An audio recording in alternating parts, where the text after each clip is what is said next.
Assalamualaikum warahmatullahi wabarakatuh, teman-teman sahabat tani di seluruh Indonesia. Pada kesempatan kali ini ya kita akan unboxing dan review benih cabai rawit Poniron ya.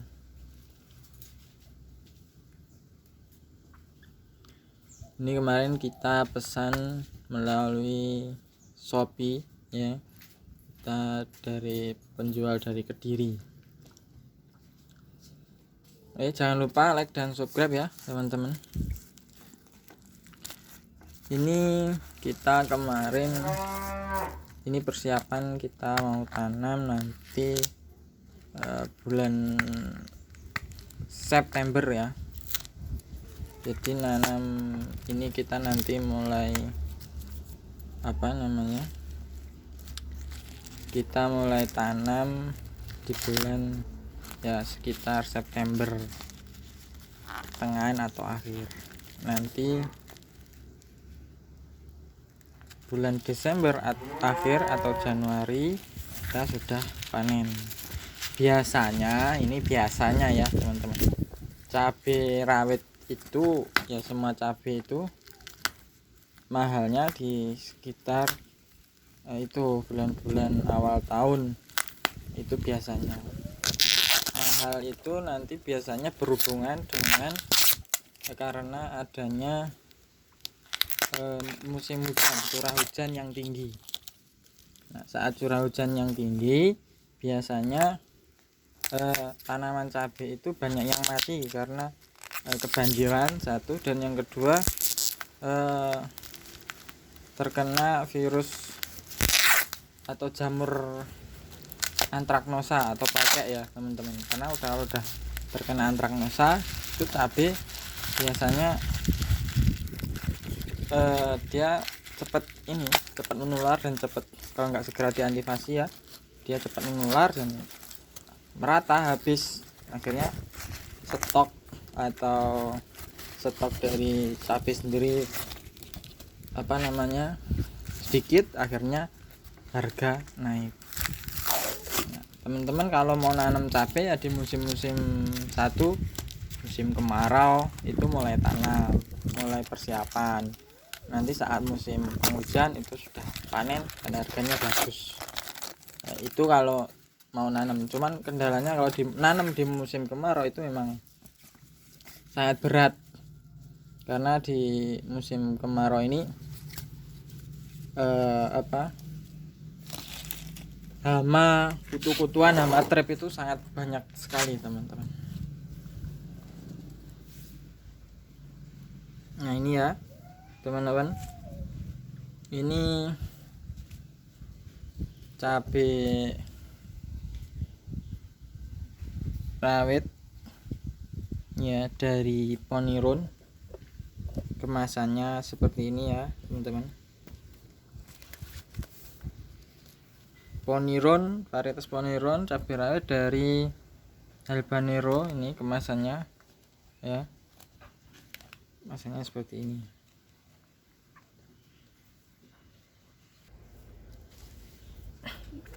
Nah ini di sini ya tertera ini tahan virus kuning ya, karena di sini daerah endemi virus. Setiap nanam cabai kalau bukan benih pilihan, benih sembarangan ya, kalau bukan benih yang tahan virus pasti terkena virus kuning atau Gemini ini. Itu pasti semua rata seperti itu. Makanya kita cari bibit ya yang sudah teruji untuk tahan virus kuning atau virus Gemini itu. Nah ini kemasan depannya tadi ya seperti ini. Nah, kemasan belakang seperti ini. Kita bisa cek, kita bisa review. Nah ini karakteristik ya, daya tumbuh 90%, kemurnian benih 98%, isi bersih 10 gram ya. Jadi menggunakan pestisida untuk pembibitan supaya tidak dimakan semut dan hama-hama tanah lainnya.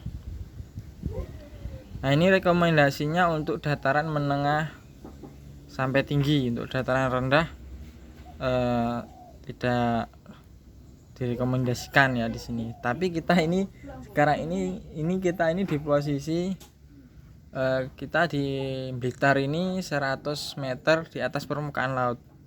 Selalu 100 meter di atas permukaan laut itu kurang lebih ya masih dataran rendah ya. Ya menengah ke rendah, bukan menengah ke tinggi.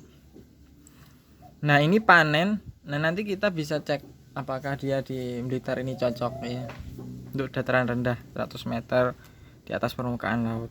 Nah, kalau cocok nanti kita bisa rekomendasikan untuk teman-teman sahabat petani. Kita tanam, kalau bagus kita rekomendasikan untuk teman-teman. Kalau nggak bagus ya kita nggak rekomendasikan, karena kasihan juga kalau sudah nanam ternyata tidak bagus. Kalau kita selalu coba ya, kita selalu coba, ada benih-benih itu kita selalu coba kita tanam. Ya pokoknya setiap kita tanam pasti kita cari benih-benih yang baru yang di sana memang teruji. Karena kalau enggak gitu ya, kalau kita masih tetap pakai benih lama dan benih lama itu enggak bagus ya kita rugi gitu.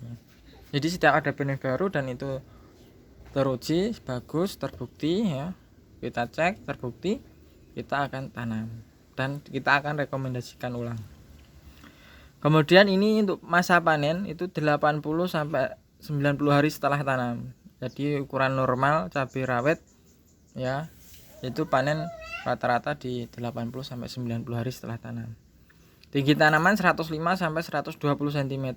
Ini tinggi tapi tidak terlalu tinggi ya. Tinggi maksimal 120 cm. Ya. Tangkai buah merunduk ya. Jadi dia merunduk menggantung. Diameter buah ya termasuk besar 1 sampai 1,2 cm. Nah, produksi tanaman per pohon itu 0,8 sampai 1 kg. Ya, lumayan ya, standar lah untuk cabai. Itu cabai rawit sudah bagus ya, jika nanti memang terpenuhi seperti itu. Jarak tanam yang dianjurkan di sini 50 kali 60 karena ini tanaman tinggi dan besar ya tanamannya. Jadi dianjurkan untuk jarak tanam memang lebar 50 kali 60. Nanti tapi kita coba jarak tanam yang kita siapkan itu 40 kali 40. Nah, nanti kita coba, kita buktikan saja. Nah, perform ini di sini layu fusarium ya. Dia kuat di layu fusarium ini diberi bintang. Nah, ini dia kuat di untuk fusarium.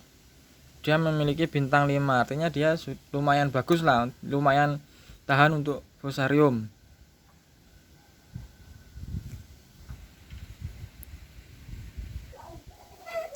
Ini ya. Jadi di sini layu fusarium lumayan bintangnya ada 5, jadi kuat. Jadi bagus kalau ditanam di tempat-tempat yang mungkin sering terjadi banjir. Tapi syaratnya ya kalau terendam lama-lama ya pasti mati yang namanya tanaman. Jadi yang penting itu irigasinya. Walaupun kebanjiran, kalau irigasinya bagus dia cepat keluar, dia kemungkinan ini tahan. Seperti itu maksudnya ya. Bemisia tabaci atau kutu kebul. Nah, ini dia memiliki bintang 5. Jadi dia termasuk kuat terhadap serangan kutu kebul. Trip masih bintang 4 ya, di bawah kutu kebul. Tungo juga bintang 4. Nah, ini Gemini virus ini bintang 5, artinya dia juga sangat toleran terhadap Gemini virus atau virus kuning itu ya, atau bule. Untuk kekeringan dia kuat, di lahan kering dia kuat ya, tapi kalau kering terus-terusan ya pasti mati ya, pasti pertumbuhannya juga nggak baik. Artinya dia cukup kuat di kering, tapi ya kita harus perlakukan secara baik lah, seperti itu. Nah, di sini tips produksi penggunaan pupuk organik atau pupuk kandang matang dan pengaplikasian agen hayati, bioantagonis, biodekomposor dan biokatalis katalisator dapat meningkatkan hasil panen dan menguatkan daya tahan tanaman terhadap HPT dan lingkungan yang kurang mendukung. Jadi maksudnya ini dia dengan perlakuan seperti pupuk kandang, mengaplikasikan agen hayati dan sebagainya, dia selain meningkatkan hasil panen, dia juga kuat ya dari serangan hama. Ya. Jadi ketika dia diperlakukan dengan perlakuan seperti ini menggunakan pupuk organik, agen hayati, dia kuat terhadap serangan-serangan hama tanaman dan kuat terhadap lingkungan yang kurang mendukung ya. Jadi kalau lingkungan kurang mendukung, banyak hama, kita harus perlakukan seperti ini agar tanaman kita kuat, maksudnya seperti itu. Nah, dengan pelakuan tadi juga bisa memperpanjang umur panen. Memang kalau kita tanam apapun ya, sayuran seperti cabai dan lain sebagainya ini, kalau kita menggunakan pupuk organik, dia memang tahan lama, dia kuat, tahan lama, produksi juga banyak, dan produksi akan terus banyak. Itu yang sudah pernah kita alami ya. Di sini disarankan gunakan pestisida sesuai dengan 4T, tepat sasaran, tepat dosis, tepat waktu, tepat cara, dan pemupukan yang berimbang 30 20 10 untuk masa vegetatif ya. Ini NPK ya, maksudnya 30 20 10 ini untuk vegetatif, untuk ya masa vegetatif 10 20 30 untuk masa generatif, dan 16 16 untuk masa pemeliharaan ya. Nih. Jadi untuk masa vegetatif gunakan NPK 30 20 10. Untuk masa generatif gunakan NPK 10 20 30. Untuk pemeliharaan gunakan NPK 16 16. Seperti itu. Nah, ini cabai rawit Poniron ini di sini ya, Habanero Company Indonesia, dia sudah teruji ya, LS uji ini. Nah, ini kadaluarsanya tahun 2022 bulan 10 tanggal 27. Nah, teman-teman kalau mau ada kritik saran, ini bisa ada kontaknya. Nah, nama desain perhatian, nama desain kepaten dan merek terdaftar di Dirjen Hak Cipta Paten dan Merek. Jadi hati-hati kalau ada yang meniru. Nah, ini karena sudah punya hak cipta dan sudah dipatenkan. Seperti itu. Oke ya teman-teman, itu review sedikit dari kami ya. Nanti kita tanam, kita semai ya, hasilnya seperti apa nanti kita update perkembangannya nanti ya. Terima kasih, cukup sekian. Ada kurang lebihnya ya, kami mohon maaf ya.